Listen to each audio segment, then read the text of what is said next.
concert violinist and composer who wrote 17 symphonies before the age of 8.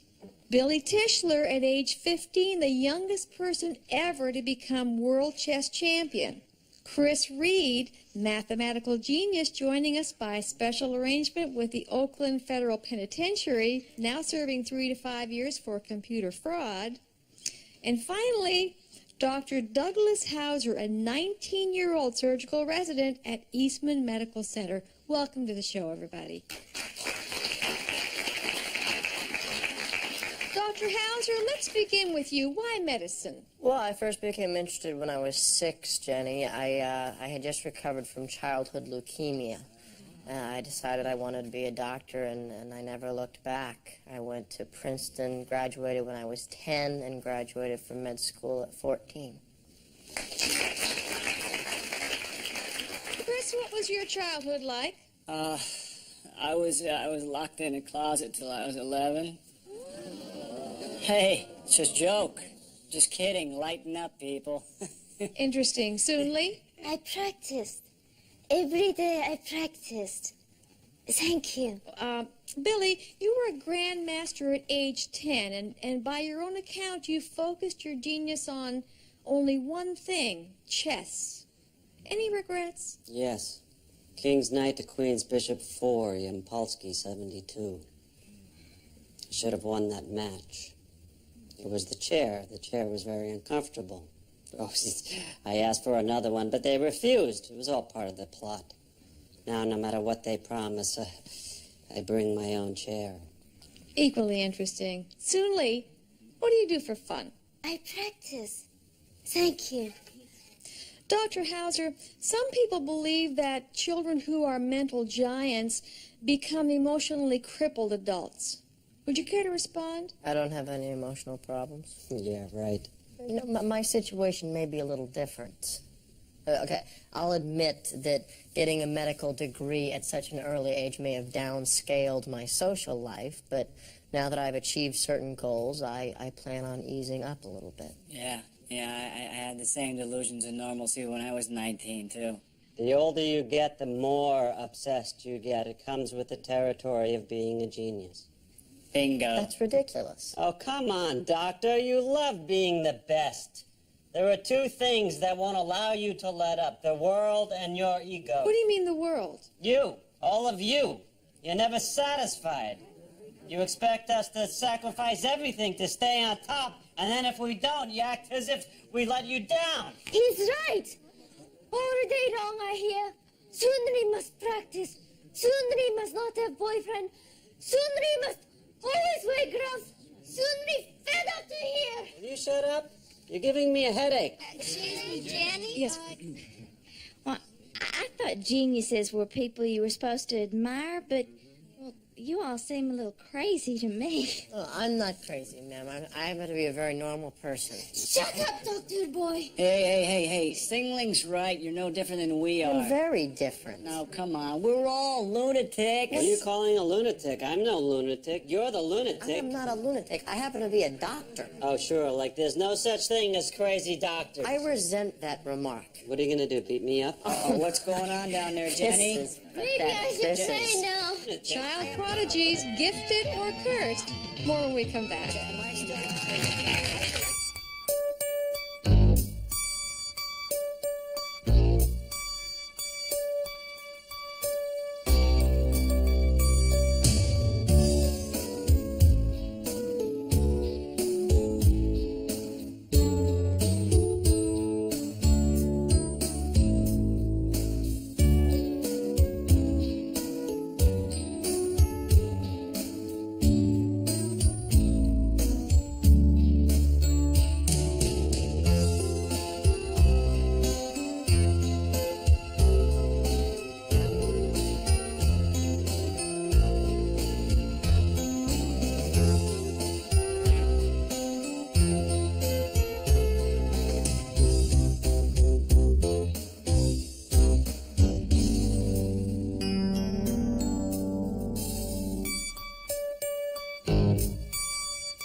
Fade in. Interior. Farmhouse. Day. Night. Day. Morning. Mid-morning. Dusk. Dawn. Pre-dawn. Pre-dusk. Day. It's good. Okay. Let's see. What's on a farm? There's a farmer. This is good. A farmer. Is he young? No, he's old. Nah, he's old. McDonald. Yeah. Old McDonald had a farm.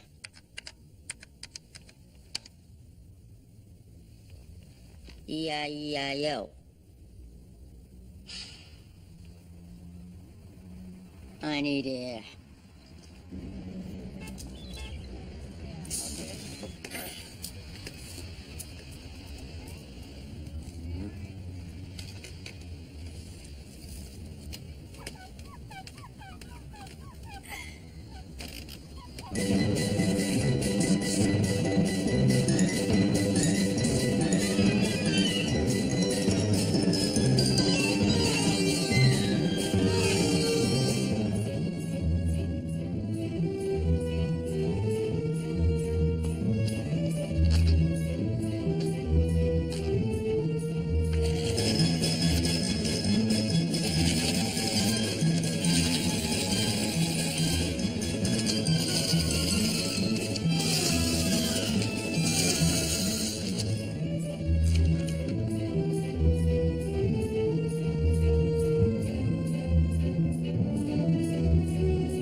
Vinny? Hey there, Doug. Did you get much writing done? Are you kidding? With an oven this filthy? I'm still distracted, Doug. I'm still blocked. Getting out of that noisy dorm room didn't help. I don't understand. You didn't have any problem with your last script. Doug, it's obvious. On the day you're born, God bequeaths you a certain number of scripts. Sadly, my number was 1. Hello, Howser. You look even more bored with my problems than usual. I'm sorry. I guess I'm a little distracted, too. Oh, tell me, it's that Jenny Jones show again. What if they're right?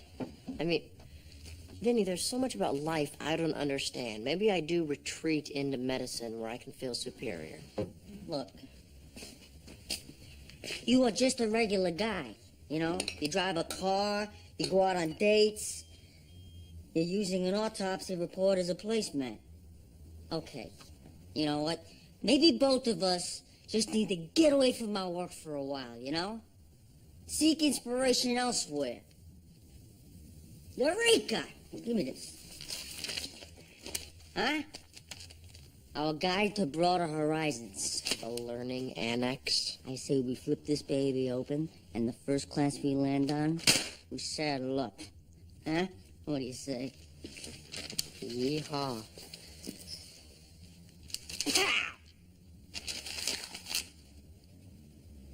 How to become a balloon artist, taught by Knuckles the Clown. No. Attain buns of steel with Sebastian. I'd rather not. All right. Acting.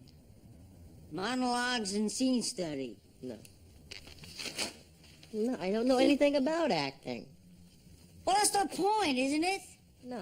No, forget it. I am not letting you make me look like a fool. Now is the winter of our discontent, made glorious summer by this son of York. Grim grim-visaged war hath smoothed his wrinkled front. I'm going to stop you here. Do you think I should be playing the hump on the other side? Forget the hump. What do you think is going on with Richard here? Well, Shakespeare chose to give Richard a hump and a limp, and some scholars think the hump resulted from kyphoscoliosis. So I simply posited that that condition was owed to a cartilage defect, which could affect his speaking and breath patterns. I was thinking more on an emotional level. Why don't you grab that chair and try it again sitting down? Lose the hump.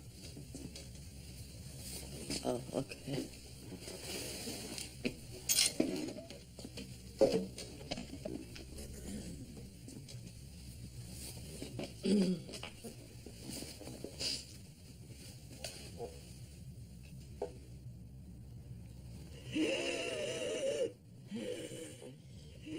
Just the words.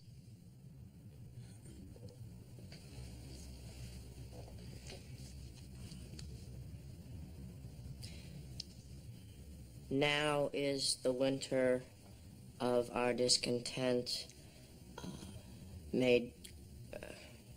I'm sorry, I'm really thrown without the hump. I understand. It's a very advanced piece, Doogie. Why not for next time you try something a little more simple, like a poem?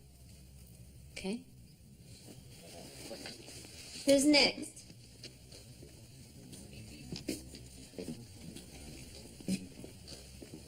Hey, it's not your fault, it's the script.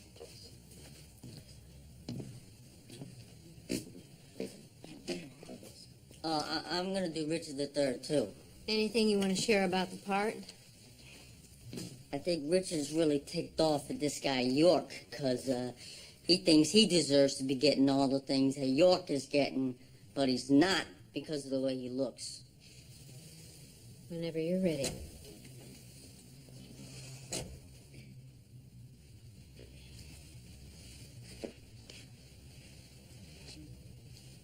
Now is the winter of our discontent, made glorious summer by this son of York.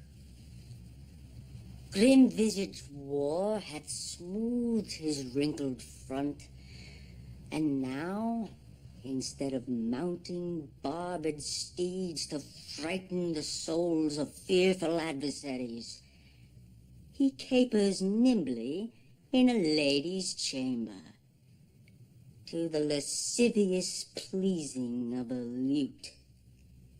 But I, that am not shaped for sportive tricks, nor made to court an amorous looking-glass, I that am rudely stamped, and want love's majesty, I that am curtailed of this fair proportion, cheated of feature by dissembling nature, am determined to prove a villain. That's about it. Where's it, John?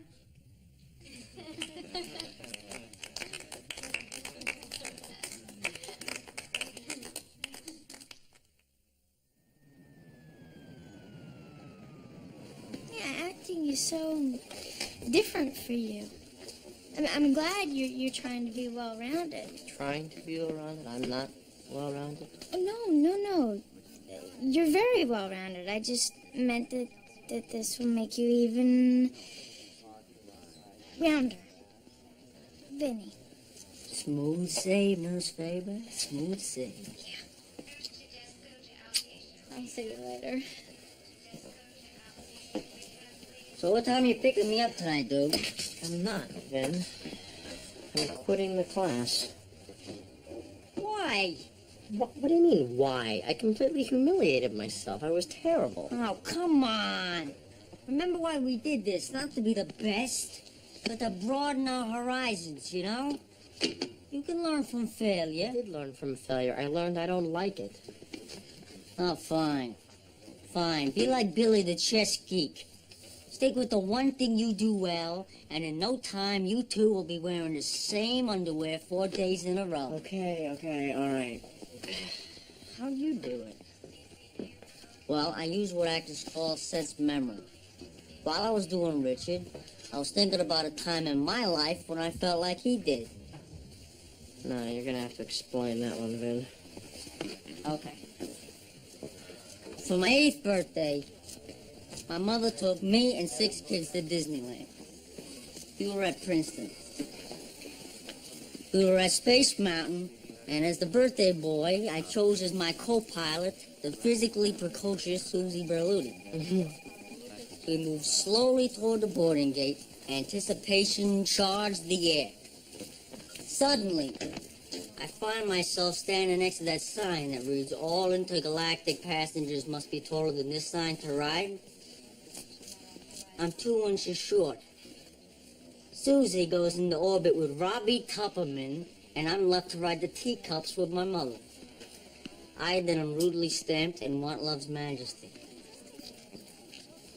I'm impressed. Well, you should be. Thou speakest aright. I am that merry wanderer of the night. I jest with Oberon and make him smile, when I, a fat bean-fed horse beguile, neighing in the likeness of a filly foal. I can't do this. The wisest ant telling the Stop saddest worrying. You gotta be tale. fine. Sometimes he puts still mistaken. You picked a poem, right? Then slip I from her bum Alright, good. down topple she. Now, of all the poems you could have picked, you picked that one. So obviously it must mean something to you. So just think about that. And waxing in their mirth and knees and swear. Never a merrier moment wasted there. That's much better, Louis. Thanks. Who's next? I guess I am.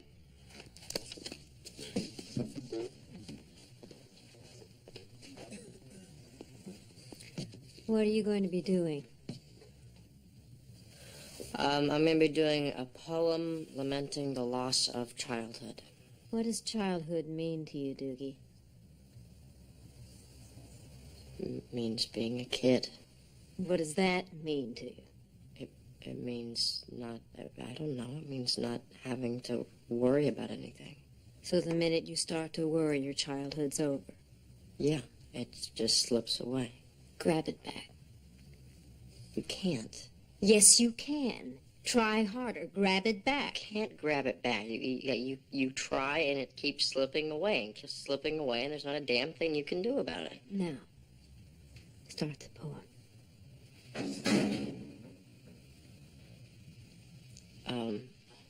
When I was a child, all my days were filled with endless wonder.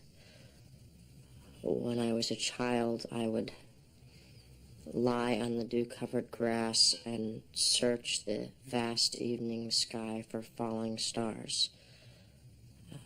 When I was a child, my friends and I would venture deep into the woods and tell tales of the Grim Reaper, who with sickle in hand icily searched for his next victim. We weren't afraid.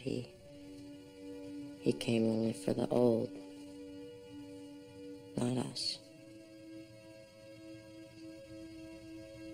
When I was a child,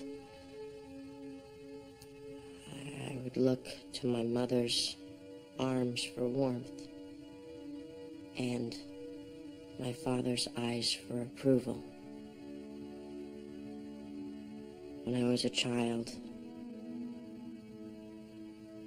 I wondered, when will I be grown?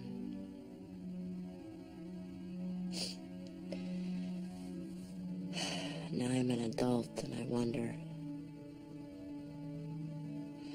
can I ever be a child again?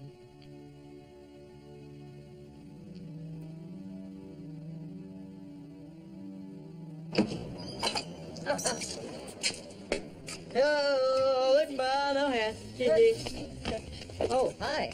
Boy, you're gorgeous. I am happy tonight. Are you happy tonight? Kind of. You want a kiss? Okay.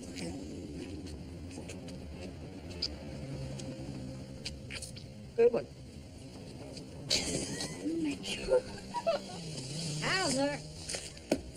Howser, one minute you're crying, next minute you're kissing strange women. What gives? Vincent, look upon me. What do you see? A man set free. What are you talking about? Free from what? I'm up there doing my poem, right? And I'm thinking about what you said. Why'd I pick this? What does it mean to you? And then I started thinking about this trip I took with my parents the day after I found out my leukemia had come back. We hopped a plane to Florida, and in 4 days we hit everything. Disney World, the Everglades, SeaWorld, the Wiki Watchy mermaids, Fred Rambo's Monkey Jungle. And then we flew home and checked into the hospital. I was lucky then, the leukemia went away. But what didn't go away was this feeling that I had to hurry up and do everything now. I guess I've been on a frightened 6-year-old's fast track ever since. What are you gonna do about it? The unthinkable.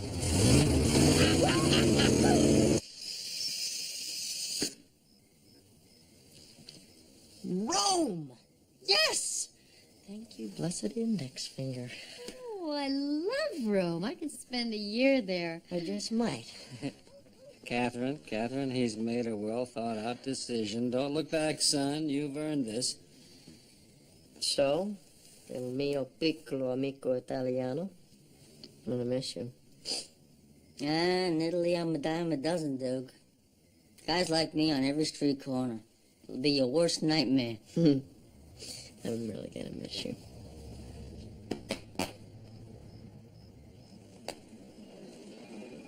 I know how hard you fought to get me on staff. I just hope my resignation is not a disappointment to you. Resignation? No chance, Dr. Howser. I'm thinking of this as an open-ended leave of absence. I'm counting on you to come back here. Thank you, Dr. Canfield. You came in here a child, and you're leaving a man. And you're not even out of your teens yet. What must it be like to be you? That's what I'm trying to figure out.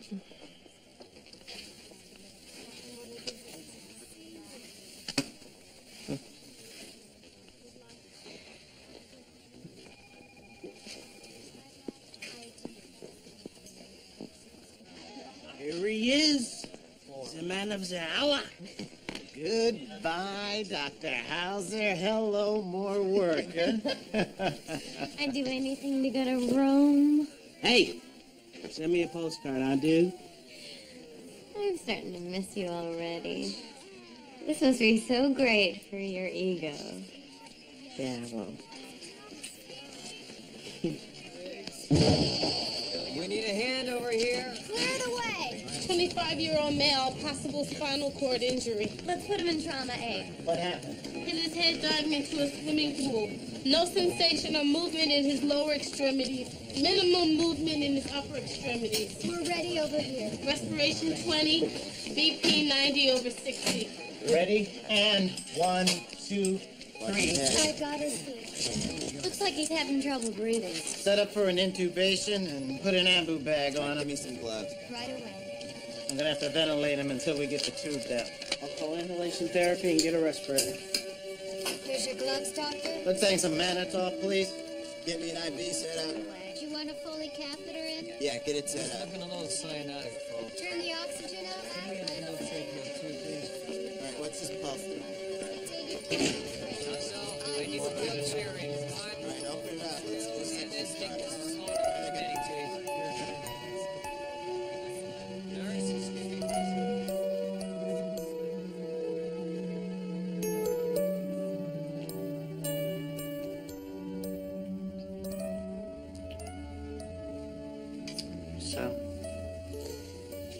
much you gonna miss me?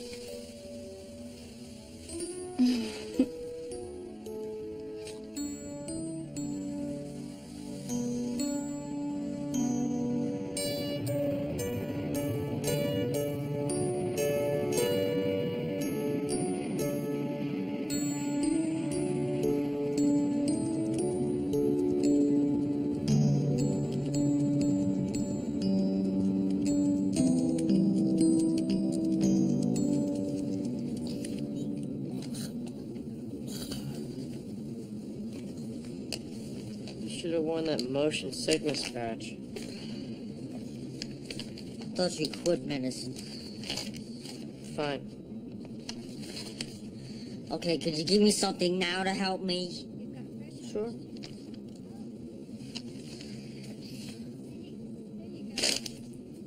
Cute.